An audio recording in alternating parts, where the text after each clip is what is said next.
Kisah ini bermula dengan memperlihatkan sosok pahlawan legendaris kita, Ip Man, yang sedang berada di ruang dokter.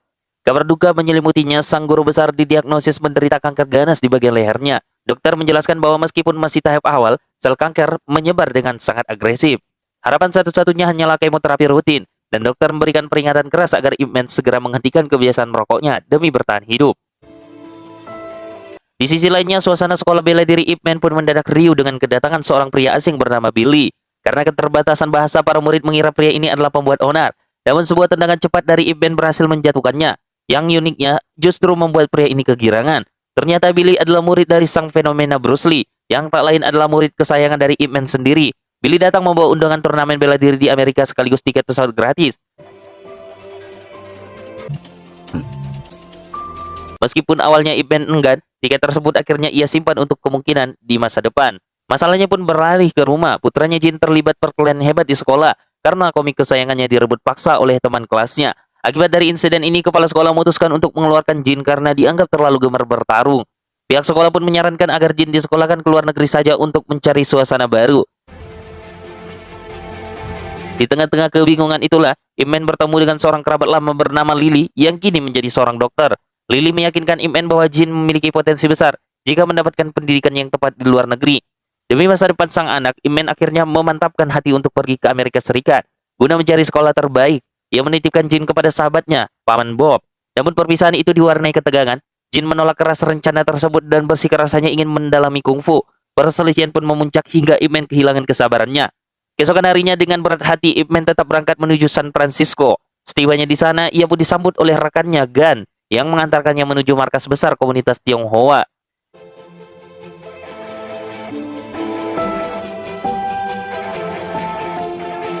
Ip Man mendatangi Asosiasi Kebajikan Tionghoa untuk meminta surat rekomendasi sekolah bagi anaknya. Namun sambutan yang ia terima sangatlah dingin. Para guru besar di sana yang dipimpin oleh guruan memandang sinis kepada Ip Man. Mereka kecewa karena Ip Man membiarkan Bruce Lee mengajarkan kungfu kepada orang-orang non-Tionghoa serta menerbitkan buku bela diri dalam bahasa Inggris. Bagi guruan, tindakan itu adalah pengkhianatan terhadap tradisi mereka dan Ip Man harus bertanggung jawab jika mendapatkan bantuan dari mereka. Di dalam pertemuan asosiasi itulah Ip Man merasa sangat tersudut. Baginya kungfu adalah warisan budaya yang seharusnya bisa dipelajari siapa saja demi kebaikan, bukan sesuatu yang harus disembunyi-sembunyikan. Namun guruan tetap bersikeras pada pendiriannya yang kaku. Merasa tidak ada titik temu, Ip Man memutuskan untuk pamit.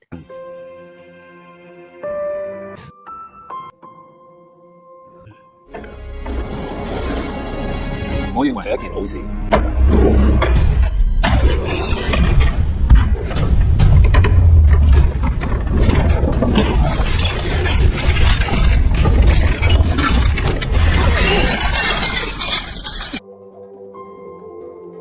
Malam harinya ia diantarkan oleh Gan ke penginapan.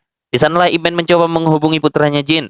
Namun kerinduan itu terhalang oleh ego sang anak yang masih enggan berbicara dengannya. Sementara itu di kediaman guruan, putrinya yang bernama Yona mulai merasa jenuh dengan tekanan ayahnya yang memaksanya berlatih kungfu tanpa henti-hentinya. Keesokan harinya Ip Man dan Gan mencoba mendatangi seorang petinggi kota untuk meminta surat rekomendasi. Namun hasilnya pun nihil. Alur kemudian berpindah ke sebuah stadion di mana Bruce Lee sedang memamerkan kebolehannya dalam sebuah turnamen. Pertemuan hangat terjadi antara Ip Man dan Bruce Lee di sebuah kafe. Di sanalah Bruce Lee memperkenalkan salah satu muridnya yang merupakan seorang marinir bernama Hartman. Hartman memiliki visi besar untuk masukkan kungfu ke dalam kurikulum militer Amerika. Namun ketenangan mereka pun terusik saat sekelompok ahli karate datang untuk menantang. Dengan kecepatan luar biasa, Bruce Lee berhasil menumbangkan mereka semua dan membuktikan ketangguhan bela diri Tiongkok.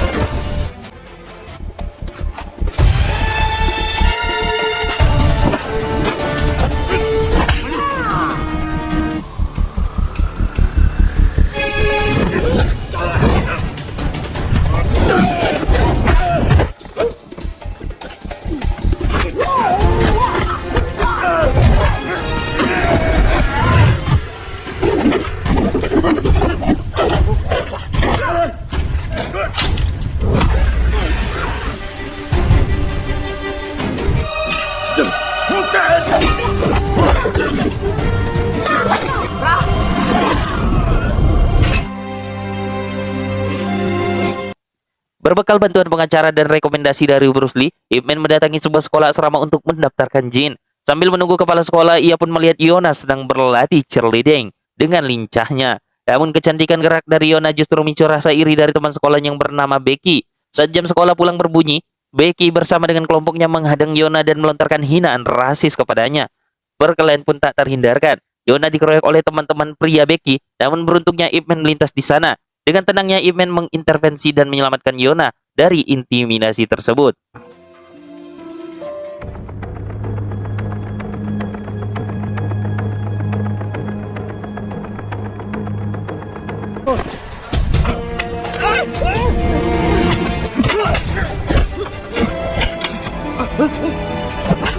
Ip Man kemudian mengantar Yona pulang ke rumahnya di Chinatown. Sepanjang jalan, Yona bercerita berapa seringnya ia menjadi korban perundungan. Namun sang ayah selalu melarangnya untuk melawan. Setibanya di rumah, Guruan justru memarahi Yona karena dianggap telah mencoreng nama baik keluarga dengan berkelahi. Di hadapan Ip Man, Guruan menjelaskan kondisi sulit warga Tionghoa yang terancam diusir dari tanah Amerika. Guruan kemudian memberikan syarat jika Ip Man bisa mengalahkannya dalam duel, maka surat rekomendasi untuk Jin akan diberikan. Duel sengit satu tangan pun terjadi, namun terhenti seketika saat gempa bumi mengguncang kota. Ip Man menegaskan bahwa kedatangannya murni untuk melindungi Yona, bukan sekedar mencari selembar kertas.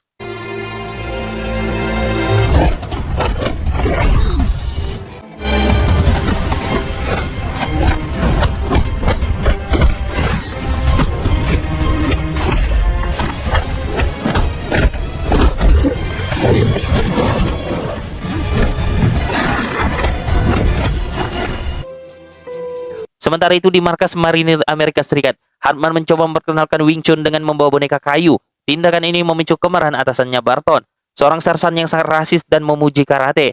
Barton meremehkan kungfu Tiongkok dan menganggapnya sebagai bela diri yang lemah.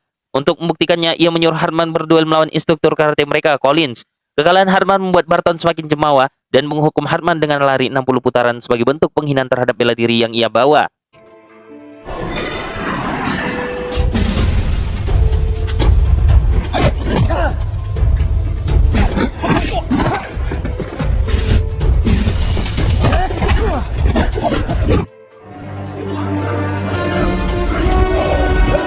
Di sudut sunyi, Ip Man masih tak bisa lepas dari kepulan asap rokoknya. Meski raga mulai digerogoti sakit dan peringatan dokter terus terngiang, kedatangan Yona memecah keheningan. Di situ membawa surat rekomendasi yang ia curi dari ayahnya demi membantu Ip Man. Namun dengan bijak Ip Man merobek surat itu, ia tidak ingin Yona menanggung resiko besar akibat tindakan nekat tersebut. Dalam obrolan hati ke hati, Yona mencurahkan kegundahannya tentang paksaan orang tua. Ip Man yang juga seorang ayah hanya terdiam, menyadari bahwa ia pun seringkali bersikap egois pada anaknya sendiri. Sebagai bentuk dukungan, Ip Man berjanji akan datang ke karnaval untuk melihat tim pemandu sorak Yona beraksi. Namun badai mulai berhembus dari arah lain. Becky, gadis yang sebelumnya berselisih dengan Yona, memfitnah bahwa luka dan potongan rambutnya adalah ulah Yona. Hasutan ini menyulut kemarahan orang tua Becky yang berpengaruh, memicu pergerakan Departemen Imigrasi untuk menyerang Asosiasi Kebijakan Tionghoa. Sementara itu di pangkalan militer, Hartman berhasil meyakinkan jenderal untuk membawa kungfu ke dalam kurikulum militer. Hal ini memicu amarah Barton, seorang perwira yang rasis dan arogan, bernama Collins menyusun rencana untuk menghancurkan martabat bela diri Tiongkok tepat di hari karnaval. Hari yang dinanti-nantikan pun tiba, karnaval pun berlangsung meriah. Namun Ip Man terkejut melihat Yona yang tampil tanpa seragam kungfu, melainkan pakaian biasa sambil terus mencari keberadaan ayahnya, Guruan.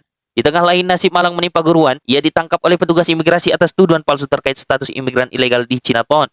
Informasi penangkapan itu pun sampai ke telinga Ip Man, yang segera menyadari bahwa ini bukan sekedar urusan hukum, melainkan upaya sistematis untuk peruntukan komunitas Tionghoa. Keriuhan karnaval mendadak mencekam saat rombongan karate yang dipimpin oleh Collins datang tanpa diundang. Dengan kesombongan yang meluap, mereka menantang para master kungfu di hadapan publik.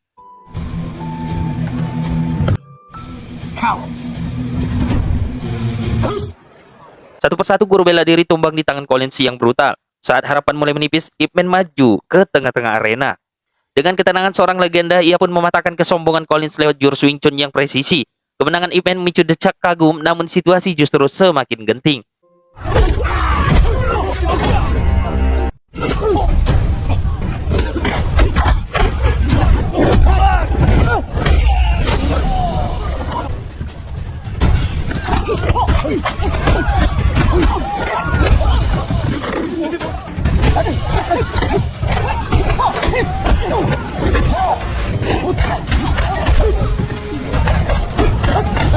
Namun tiba-tiba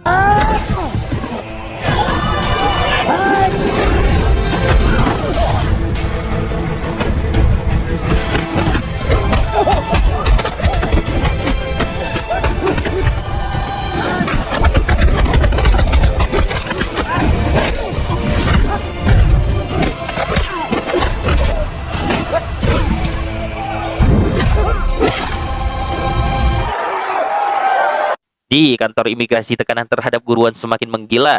Di sisi lainnya, Barton yang melihat anak buahnya menderita luka parah akibat bertarung dengan praktisi kungfu, putuskan untuk turun tangan langsung demi membalaskan dendam.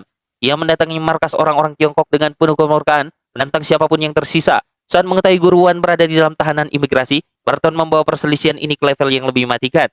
Ia menyeret guruan ke pangkalan militer untuk bertarung di hadapan seluruh prajurit.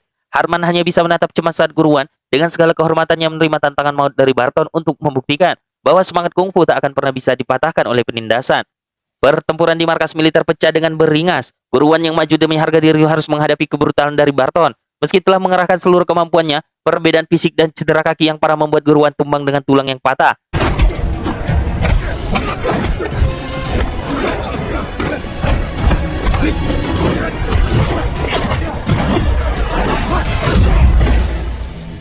Di tengah-tengah kekacauan itulah, Ip Man bersama para guru lainnya segera bergerak. Melalui kabar dari Hartman, mereka mengetahui bahwa guruan kini terbaring kritis di rumah sakit. Malam yang sunyi di Amerika membawa Ip Man pada titik terendah hidupnya. Ia mencoba menelpon putranya Jin, namun kerenggangan hubungan mereka membuat Jin enggan untuk mengangkatnya.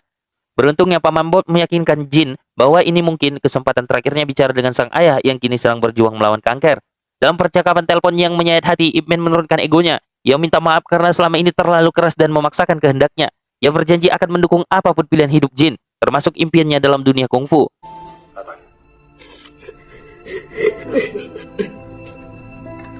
Keesokan harinya dengan sisa tenaga yang ada, Ip Man meminta Herman mengantarkannya ke kamp militer. Kedatangannya disambut tatapan meremehkan dari para tentara. Inferior race and should eat it. She along with me the results. Kedatangannya disambut dengan tatapan remeh dari para tentara, terutama Barton yang merasa di atas angin setelah mengalahkan Collins dan guruan. Namun Ip Man datang bukan untuk pamer kekuatan, melainkan untuk memberikan pelajaran tentang martabat. Pertarungan sengit pun meledak, meski sempat kewalahan dan hampir terdesak oleh serangan brutal Barton. Ip Man menunjukkan kelasnya sebagai Master Wing Chun. Dengan satu serangan pamungkas, tusukan jari burung bangau yang tepat mengenai leher Barton pun tumbang. Seluruh markas pun terdiam, lalu pecah dalam tepuk tangan menghormati keteguhan sang master.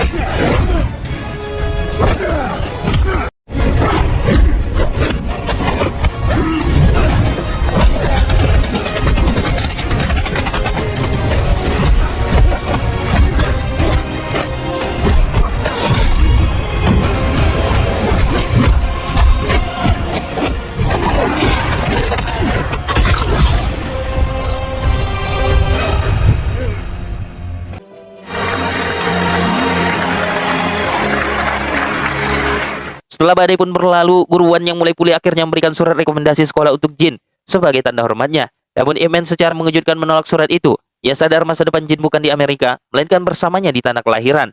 Sebelum pulang, Yona datang memberikan kado perpisahan yang manis, sebuah kenangan indah dari persahabatan mereka yang singkat namun bermakna. Kembali ke rumah, suasana berubah menjadi hangat. Ip Man menepati janjinya. Ia melatih Jin dengan penuh kasih sayang, menghargai setiap gerakan yang dilakukan putranya. Menyadari waktu tidak lama lagi, Ip Man meminta Jin merekam setiap gerakan jurus yang ia peragakan kepada boneka kayu.